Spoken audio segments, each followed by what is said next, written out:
I was holding a mug of peppermint cocoa when the phone rang. I almost didn't pick up. It was a week before Christmas, and the call was from my mother. But something in me still hoped, still believed maybe this year would be different.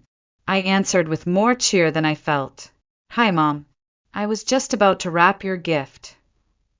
There was a pause. Then she said it, calmly, coldly, like she was confirming a hair appointment. "Don't come for Christmas this year, Sabrina. It'll be better for everyone." The mug slipped slightly in my hand, peppermint foam catching on my wrist. "Excuse me?" I asked, stunned. "Things have been tense. Tyler feels judged, and your father's been stressed. We thought a quiet Christmas without any drama would be best." That word, drama, had always been their way of dismissing anything they didn't want to talk about. Disagreement, drama. Boundaries, drama. Honesty, definitely drama. Before I could respond, another voice chimed in. "No hard feelings, right?" It was my brother, Tyler.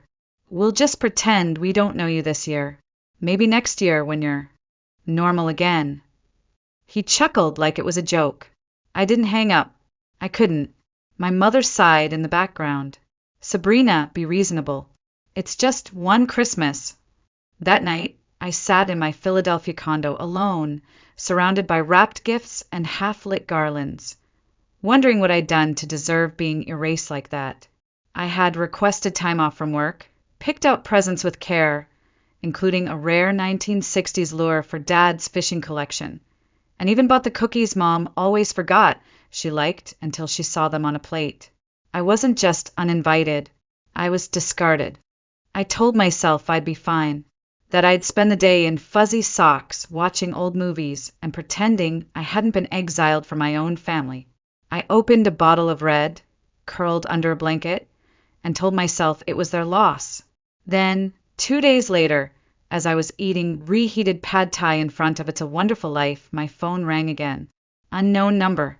I let it ring once, twice, and then answered. "Is this Sabrina Holloway?" The voice was male, firm, older. "Yes," I replied cautiously. "My name is Benjamin Crane. I'm an attorney with Crane and Mullins in Harrisburg. I'm calling regarding the estate of Beatrice Holloway." The name punched the air from my lungs. "My grandmother," I said, voice trembling. "She passed away 5 years ago." "No, Miss Holloway," he said gently. "According to our records, she passed on November 12th of this year."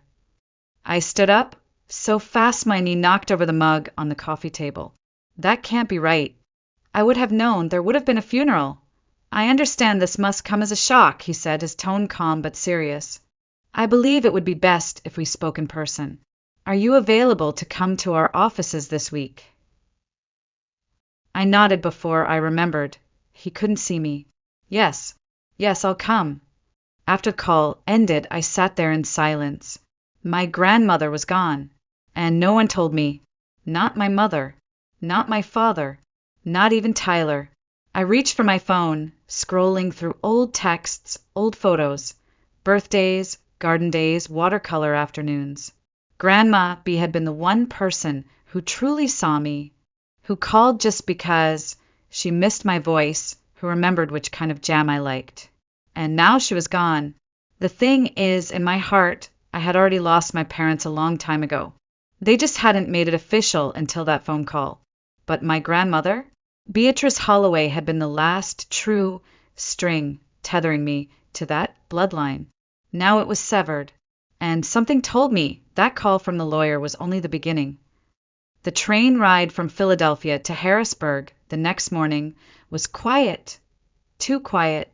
I watched trees blur past the window, brown branches clawing at a gray sky. In my lap, I clutched a folder I'd thrown together last minute, just in case the lawyer needed anything. I wasn't sure what I expected to find at the law firm or what I feared.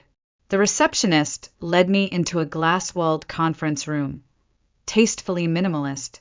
A tall man in a navy suit entered moments later, a leather folder in his hands and weariness behind his eyes. "Miss Holloway," he said, extending a hand. "I'm Benjamin Crane. Thank you for coming. Just tell me, I said, folding my coat over the chair. Is this about a will? He nodded. Yes.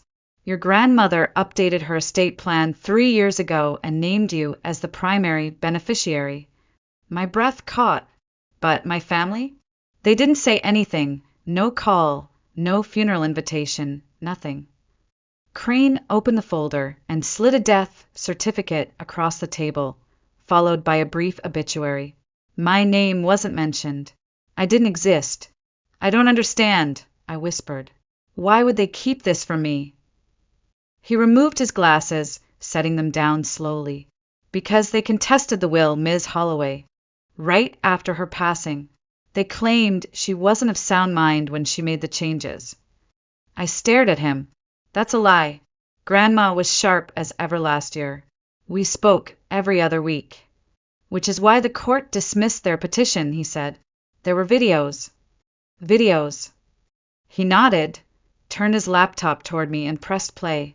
The screen flickered, then came to life with the familiar glow of sunlight pouring into a small sunroom.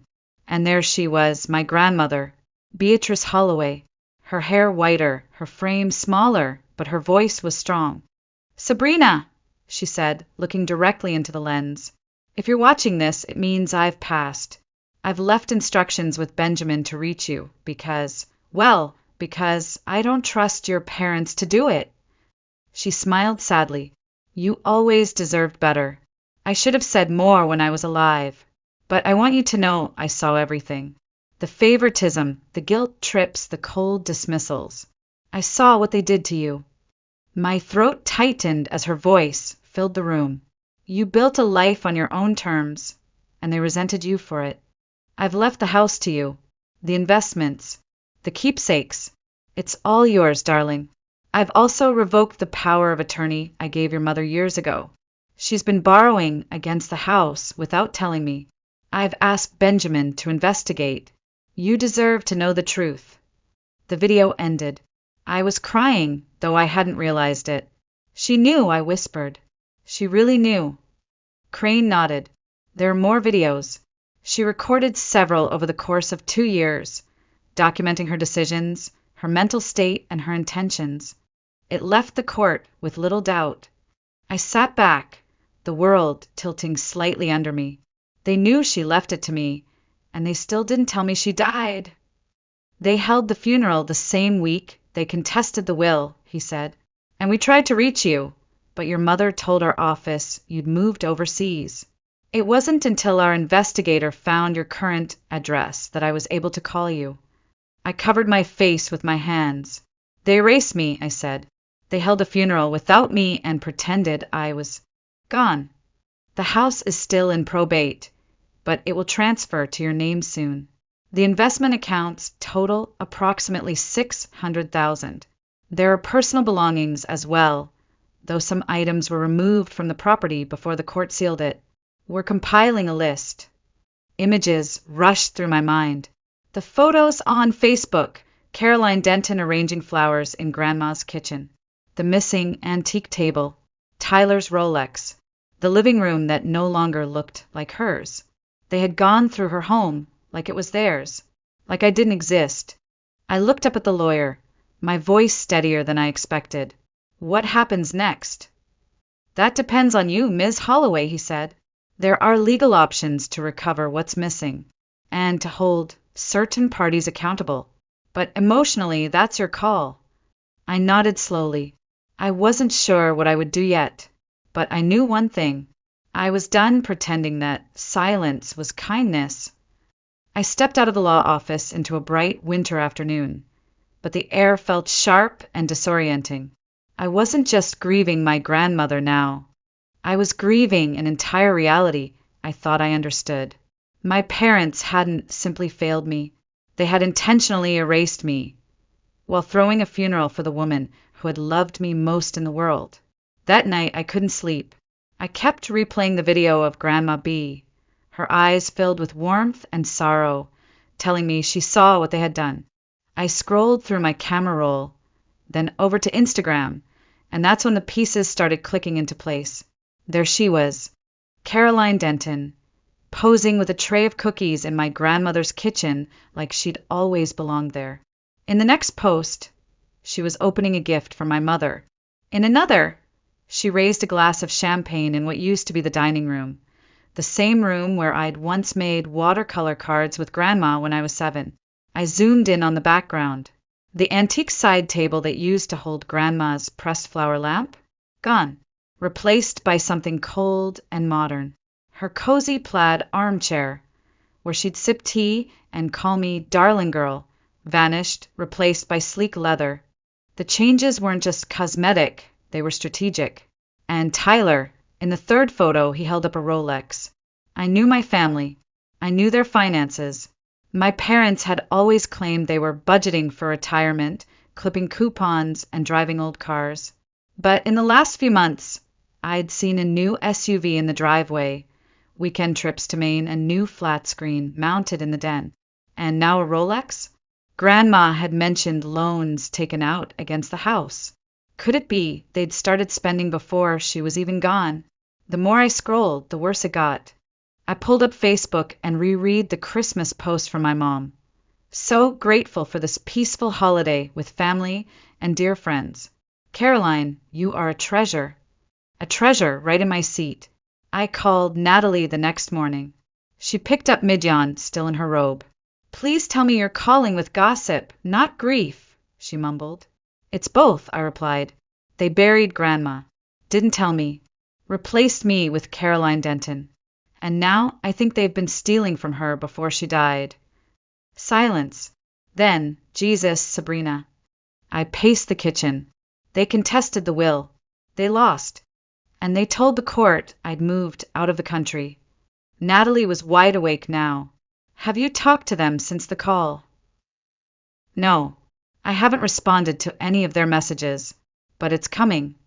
You realize this isn't just emotional betrayal, she said quietly. This could be financial fraud. I know, I said, staring at the granite countertop that suddenly felt unfamiliar.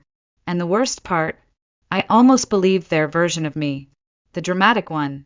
The difficult one. The daughter who never tried. Natalie's voice softened. You tried more than anyone.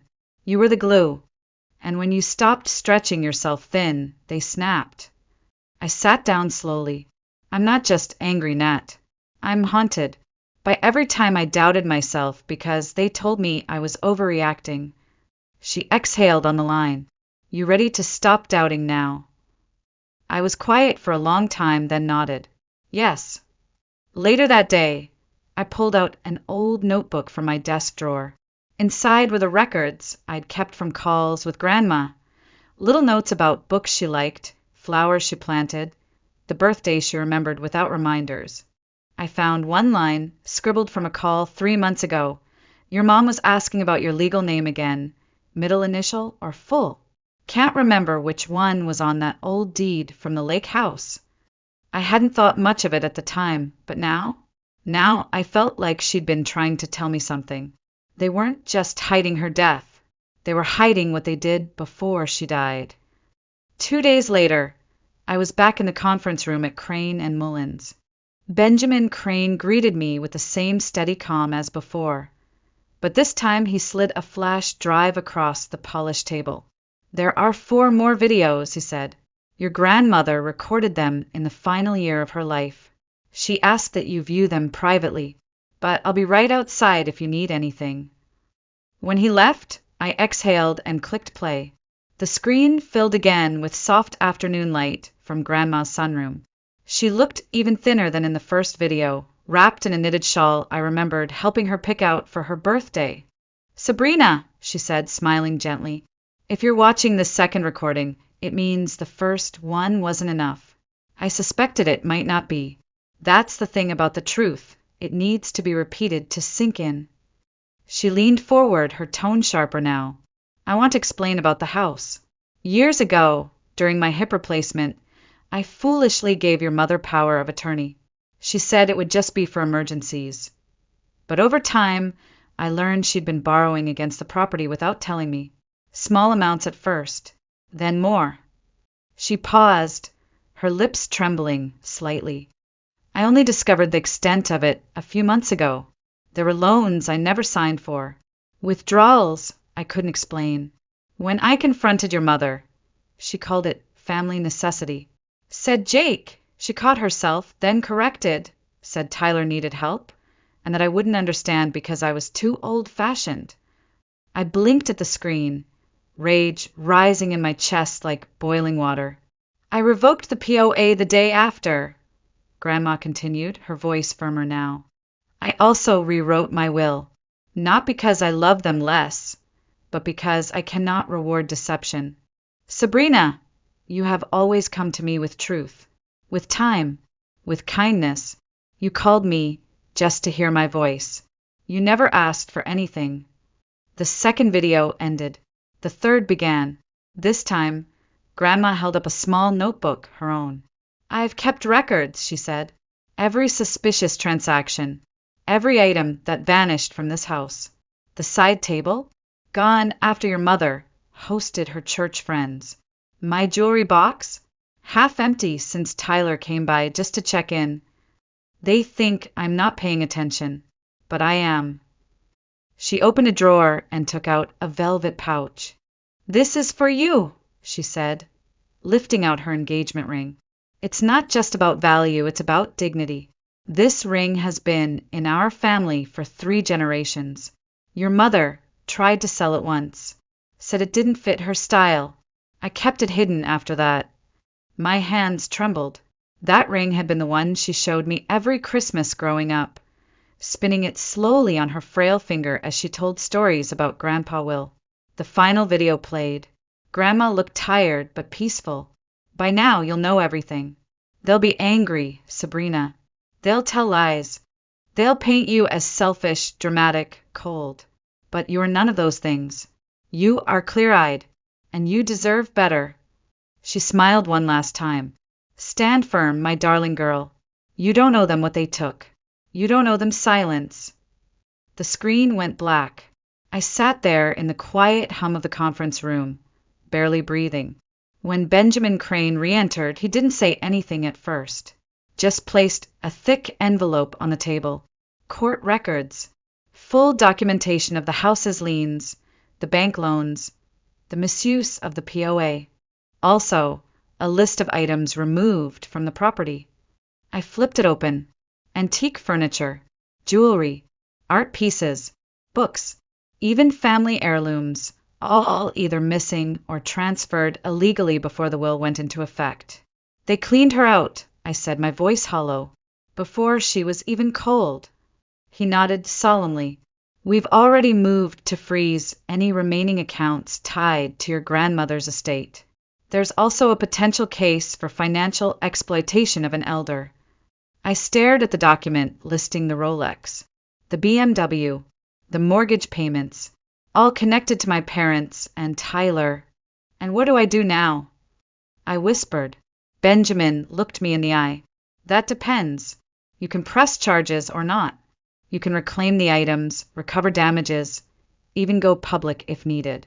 But more than that, you can choose what comes next for you. I closed the envelope slowly. I didn't know yet if I'd pursue the legal path. But one thing was clear. They hadn't just tried to erase me from Christmas. They'd tried to erase me from the family entirely, and they almost got away with it. The invitation came by text 2 days later. From my mother, of course.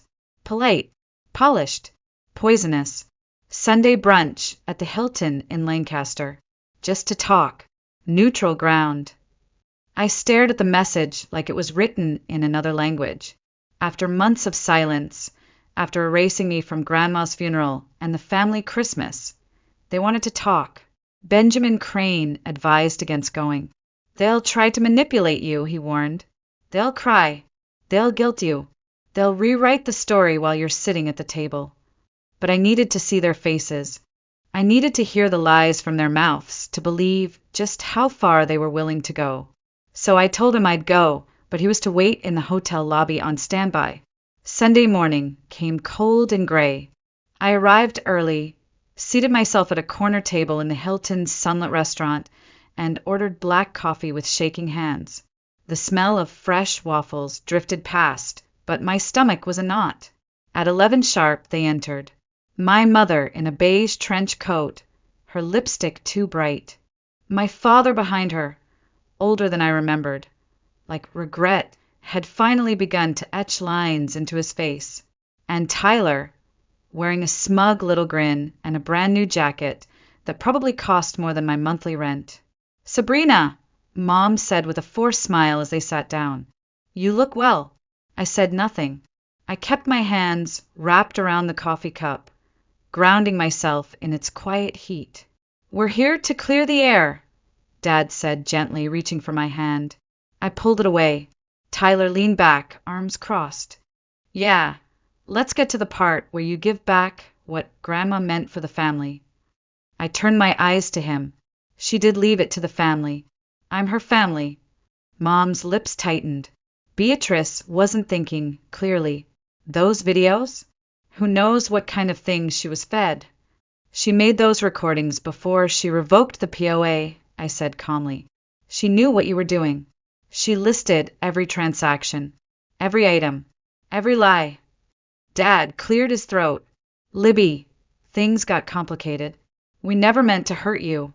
You just forgot to invite me to her funeral? Told a lawyer I'd moved overseas? Spent her money before she was gone." "Don't be dramatic," Tyler snapped. "You were never around. You didn't see what we went through taking care of her." I laughed, short and bitter. Taking care of her? Or taking from her? "Enough," Mom hissed, glancing at nearby tables. "Let's not make a scene." "No need. This is your scene. You cast it. I'm just saying my lines." "We can fix this," Dad said quickly. "Split the inheritance fairly. Keep the house in the family." "Fairly," I echoed. "Like how you fairly gave Tyler a BMW while Grandma lived on grocery store lasagna. Like how you fairly erased me from the obituary." Mom's voice dropped. "Sabrina, you've always been independent. Strong. We thought you didn't need what Tyler did." "You mean I didn't demand what he did?" Tyler slammed his palm on the table, rattling the silverware. "You think you're so much better than us. That's always been your problem." I stared at him. What exactly did I get handed, Tyler? The scholarship I earned? The job I clawed my way into? The apartment I bought after working 16-hour days? Silence. Mom composed herself. "We all made mistakes. But if you don't want to destroy this family, you'll reconsider." I stood, calm now, the fury finally burning clean. "You already destroyed it when you lied to me about the one person who truly loved me." Dad looked stricken. "Please, let's talk more. We can work this out."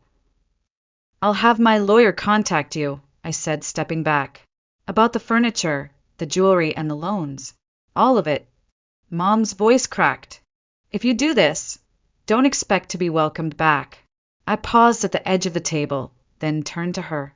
"You already told me not to come home for Christmas, Mom. I think we're well past welcome." And with that, I walked out. I didn't cry in the parking lot. I thought I would, but I didn't.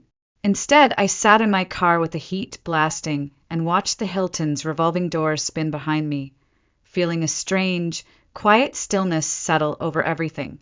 The kind of stillness that comes not from peace, but from clarity. I called Benjamin Crane as soon as I got home. "We move forward," I told him. "No more talking. No more brunches. I want everything documented, everything protected." He didn't hesitate. "Understood. I'll file formal notices regarding asset recovery and begin drafting cease and desist letters related to any defamatory statements. We'll also prepare to reclaim the personal property and address the misuse of your grandmother's estate." What followed was relentless. Over the next few weeks, my inbox flooded with notifications. Tyler had shown up at my office building, screaming obscenities in the lobby until security escorted him out. My mother posted a vague status on Facebook, something about children who destroy their families chasing money and her church friends swarmed it with praying hands and broken heart emojis. I received messages from extended family, some cautiously neutral, others not so much. Aunt Cheryl called to say I was breaking my mother's heart. Cousin Ryan texted, "Did you really cut them out over money?" Only Aunt Iris said what I needed to hear. I always suspected Beatrice knew what she was doing. Don't let them gaslight you, sweetheart. I wanted to block them all. Instead, I opened a blank email and sent one sentence to Benjamin. File the restraining order. We moved swiftly. A protection order against Tyler. A cease and desist against my mother and father. A formal letter demanding the return of personal property taken from the house, including the side table, the antique books, and the painting Grandma had always said would be mine someday. Through all of it, I tried to work. I really did. But my team noticed. My creative direction was off. I missed deadlines. I left meetings halfway through. Eventually, my boss pulled me into her office, shut the door, and said simply, "Take time. We've got this." The kindness broke something loose in me. I walked out of her office and sat in the bathroom stall, sobbing into my scarf like a woman unraveling thread by thread. Natalie was the one who helped me stitch it back together. She started screening my calls, blocking numbers, leaving care packages at my door, and most of all reminding me who I was. "You're not wrong," she whispered over tea one night. "You're just the first one who stopped lying." Therapy helped too. I started seeing a woman named Dr. Estelle Chen, who listened to me talk about guilt and legacy and grief, and never once asked why I didn't just go home.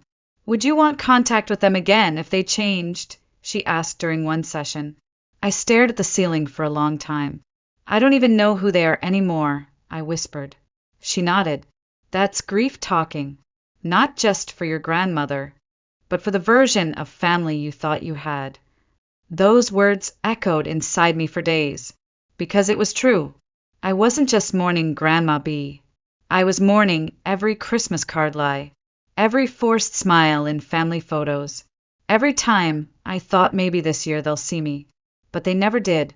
Only she did. Only Grandma. So I poured my grief into something real. With Benjamin's help, I began the paperwork to establish the Beatrice Holloway Foundation, focused on educational grants for young women from rural backgrounds, especially those who, like me, had been overlooked in favor of someone louder, needier, or more charming. It wasn't charity. It was reclamation. This was how I would honor her. This was how I would survive. By spring, the smear campaign had slowed. Tyler's messages stopped after the restraining order was served. My parents' Facebook posts grew quieter. Their lawyer began corresponding through Benjamin instead of passive-aggressive emails. And I began breathing again. Not deeply, not all the way, but for the first time in months, the air no longer tasted like ash. By April, Boston thawed. So did I. Benjamin introduced me to a financial advisor named Karen Liu, a sharp, no-nonsense woman who reviewed the numbers of my inheritance like she was studying battlefield logistics. "The house is still valuable," she said, tapping her screen, "but the loans they took out against it have eaten away a good chunk. The good news is your grandmother invested with long-term stability in mind. Mutual funds, municipal bonds, nothing flashy, very her. We built a plan, not just for preservation, but for intention. I didn't want the money to sit idle, or worse, become some cursed relic of pain. So I made decisions. We hired a property manager for Grandma's house in Lancaster. I didn't want to sell it. It still held her scent, her sunlight, but I couldn't live in the same town as my parents either. We turned it into a rental property, and the income helped fund the foundation. I kept only a few items: the pressed flower lamp, the plaid armchair, the kitchen apron she'd embroidered with BEA's Peach Pie Army. Everything else I let go. I launched the Beatrice Holloway Foundation for Educational Equity in May. We awarded our first scholarships to 5 first-generation college students. When I signed those letters, I felt something shift inside me, like a window opened in a room that had been locked for years. One afternoon in early June, I received an email that stopped me cold. Subject line: Sincere apology from Caroline Denton. Sabrina, I owe you an apology. I was invited to your family's Christmas under the belief that you had chosen not to attend due to work stress. Your mother assured me you were fine with the arrangement. I never would have accepted the invitation had I known the truth. More recently, I've discovered they had other reasons for reaching out to me, namely my connections to estate attorneys. I feel used.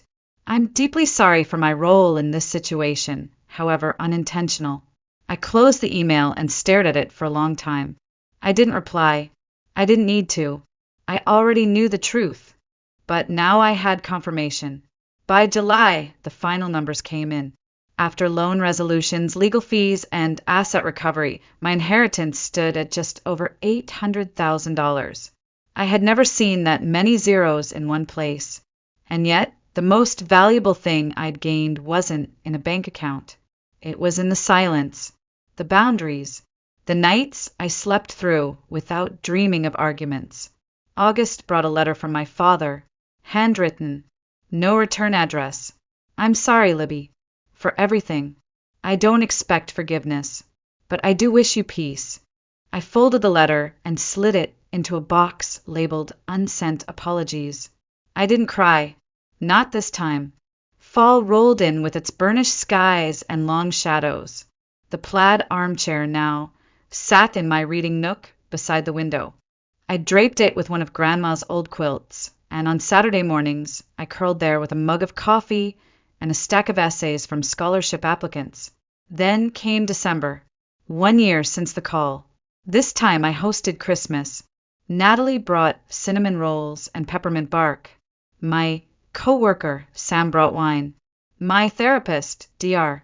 Chin, sent a card that read, Healing isn't linear, but your boundaries are a map. Even Eric, the architect I'd met at a nonprofit event, came with homemade cider and the calm presence of someone who asked nothing of me except honesty. As fairy lights twinkled and Nat King Cole's voice filled my apartment, I stirred mulled cider and glanced around the room. Laughter, soft piano music, the hum of belonging. Not the family I was born into, but the one I chose. And in that moment I knew I hadn't just inherited a house, or stocks, or jewelry. I'd inherited freedom. The first snow fell 2 days after Christmas. Thick, soft, silent. I watched it drift past my apartment window while sipping the last of the cider, the mug warming my hands the way my grandmother's voice once warmed a room. A year ago, I had cried through Christmas, wondered if I was the problem, questioned whether setting boundaries meant losing love. Now I knew the truth. Love that punishes your honesty isn't love. Love that demands silence in the face of abuse isn't love. It took losing everything I thought I needed to finally understand what I actually deserved. Peace, respect, a place where my presence wasn't tolerated, but welcomed. In early January, the foundation received its first handwritten thank you letter from a scholarship recipient, a 17-year-old girl named Kiara, who wrote, No one in my family thought college was realistic, but your letter made me believe maybe I'm not crazy to dream bigger. I cried reading it, not out of sadness, but recognition. I knew that feeling, of shrinking to fit, of apologizing for your light because it hurt someone else's eyes. In February, I visited Grandma's grave for the first time. I brought her favorite flowers, purple zinnias, and placed the antique ring on my finger, the one she had saved from being pawned. I used to think I'd never be enough, I whispered to the cold wind. But you saw me, and now I see myself. The stone was simple. Beatrice Holloway, 1935, 2023. Beloved teacher, gardener, grandmother. I pressed my hand to the stone. Thank you for choosing me, I said. Thank you for giving me the kind of love that didn't have conditions. As spring bloomed again, so did I. I stopped explaining my decisions, stopped seeking permission for my boundaries, stopped answering messages that only brought anxiety. I didn't block my parents. I didn't need to. The silence between us had become its own boundary, an ocean I had no desire to cross. There were still moments of grief. Times I'd pass a bakery and remember my mother's cinnamon rolls. A song would come on the radio that my father used to hum. I'd see a woman and son shopping together and feel a pang of something I couldn't name. But those moments didn't own me anymore. Forgiveness came slowly. Not for them. For myself. For the years I twisted myself into someone smaller. For believing their love was something I had to earn. For staying too long at tables where no one saved me a seat. By summer, the foundation expanded. We added mentorship programs, held our first local fundraiser. Natalie gave a speech that left the entire room misty-eyed. Eric and I took a trip to the coast in July. We walked barefoot on the sand, and for the first time in years, I laughed without a single part of me wondering whether someone else was watching, judging, keeping score. "I like who you are when no one's expecting you to explain," he said softly. I smiled. "So do I. I don't know if my family will ever change. Maybe one day I'll hear that Tyler finally took responsibility, that my father spoke my name with pride again, that my mother realized her grief didn't give her the right to control everyone around her. But if they never do, I'll still be okay, because I'm no longer living for invitations that never come, no longer waiting to be welcomed into a family that built its walls to keep me out. This isn't bitterness. It's clarity. This isn't revenge. It's recovery. I didn't burn bridges. I just stopped walking toward ones that always collapsed beneath me. And the most valuable inheritance my grandmother ever gave me wasn't her house, or her jewelry, or her money. It was the knowledge that my worth isn't measured by people who refuse to see it. So if you're listening to this, and you've ever felt like the outsider in your own family, if you've ever been told you're too much, too cold, too sensitive, too dramatic, let me be the one to say it. You're not. You're just finally telling the truth out loud, and you deserve to be heard.